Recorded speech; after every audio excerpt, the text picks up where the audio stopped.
Thank you so much for talking with me today, guys. Thanks a lot. Thanks for having us. You're very welcome. So I want to start with you, Chris. Yeah. You wrote the screenplay for this film as well. What was your main inspiration for the concept of ParaNorman? Well, it's going back a long time now because I started writing it about 16 years ago. Really? Yes. Wow. Not every day. That would be awful. But no, it was a lot of the stuff. It was a lot of the movies and TV shows that I grew up watching. So it was, The Goonies, Scooby-Doo was a big influence. A lot of the Amblin movies, early Spielberg. It was. We always talk about this movie as John Carpenter meets John Hughes. So it's two very kind of 80s influences kind of thrown together.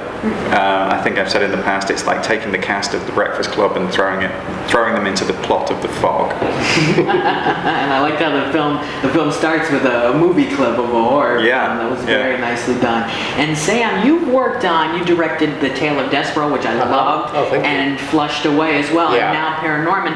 So did you use some of the techniques you learned from the previous animated films here?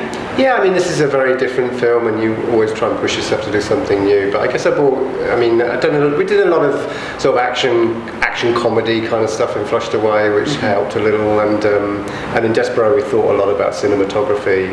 We worked with a live action guy called Gary Ross who did The Hunger Games, and he's I learned a lot of him about camera, and I think that sensibility was helpful too. Crowd scenes too. Yeah, we did some big crowd scenes in that. Yeah. So but it was all computer animation, and this is for me back to stop frame, which is where I began. Yes, and the stop motion animation is fantastic here. Thank you. How much did you get done in a day, and then the whole experience? Well, it's like depends on the day. Yeah, like one animator could maybe do a second a day. Is it? Like maybe you'd be happy with a couple of seconds if they did that. That would be a big day, like 2 seconds. 4 or 5 seconds a week. Yeah. Wow. And then how long did it take overall? Well, the 18 months shoot. We have like 50 sets, and 25 of them are working at any one time.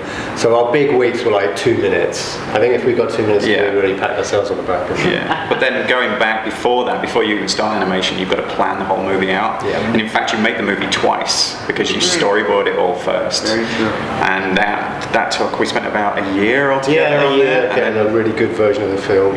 So all in all, including the 16 years, it's about it was 18 and a half years. Wow. 2.5 years with like a big, a growing crew. Right. It's about over 320 people involved at one, and which is why you have to plan it so well. You can't.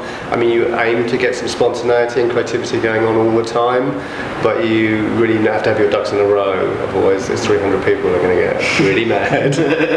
Now it's mostly stop motion here, but how did you guys create the dead people like Norman's grandmother and his uncle? Well, they are stop motion too. Really? Our approach was to try and make the character animation as practical as possible, and so we actually had puppets for when Mr. Prendergast is alive and when he's dead.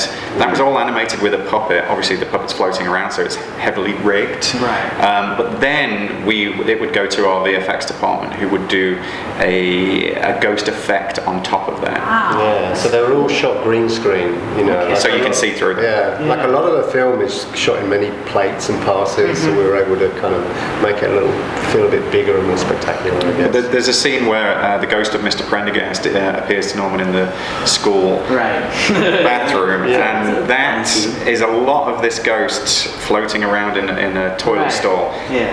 One of our animators, Peyton, was animating that scene for a year of his life. He was stuck in the bathroom for a year.